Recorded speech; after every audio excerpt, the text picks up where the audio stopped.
Hello friends, இன்றைக்கு மீன் வாங்கியாச்சு. என்ன மீன் வாங்கிட்டு பார்த்துலாமா? வாங்க பார்க்கலாம்.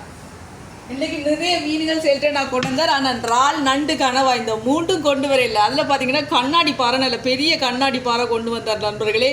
எனக்கு அதுதான் பிடிச்சிருந்துச்சு. பார்த்தீங்களா, நல்லா இருக்குது. அதில் நான் பால் பக்கமாக பார்த்து செல்ட்டு நான் வெட்டி தாங்கன்னு வேண்டிக்கொண்டு வந்துட்டேன். நீங்கள் பாருங்க, நல்ல துண்டு துண்டு கண்ணாடி பாறை. இது டெய்லி வராது, எப்பயாவது இருந்துட்டு தான் வரும். அந்த டைம் நான் எப்போ வருதோ லபக்கண்டு வாங்கிடுவேன். பார்த்தீங்களா, இவ்வளோ அரை கிலோ பார்த்தீங்கன்னு சொன்னால் 800 இவ்வளோ பார்த்தீங்கன்னா அரை கிலோ 800 இந்தியா காசுக்கு எவ்வளோட்டு நான் உங்களுக்கு கொமெண்டில் பின் பண்ணி விடுறேன். சரியா?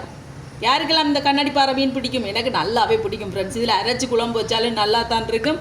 அப்படி இல்லாட்டிக்கு சும்மா குழம்பு தூள் போட்டு வச்சாலும் செம்ம டேஸ்ட்டாக தான் இருக்கும். இந்த கண்ணாடி பாறை மீன் பொரிச்சு சாப்பிட்டாலும் சூப்பராக தான் இருக்கும்.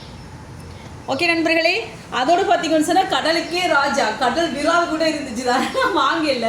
நாங்கள் வந்து நீங்கள் சாப்பிட்ருக்கீங்களா கடல் விரால்? சாப்பிட்ருப்போம். நான் சாப்பிட்டதில்ல. ஆனால் ஒரு நாளைக்கு சரிக்கு நான் சொன்னேன் நல்லா இருக்குப்பா, ஒரு நாளைக்கு வாங்கி பாருங்கன்ட்டு. ஒரு நாளைக்கு அந்த கடல் விராலும் வாங்கி பார்த்துட்டு உங்களுக்கு சொல்கிறேன். பெரிய கடல் விரால், அதான கடலுக்கே ராஜாவா மட்டும் சொன்னார். ஓகே நண்பர்களே, நான் சமைக்க போகிறேன். வீடியோ பிடிச்சிருந்தா சப்ஸ்கிரைப் பண்ணுங்க. வைட்டுட்டா.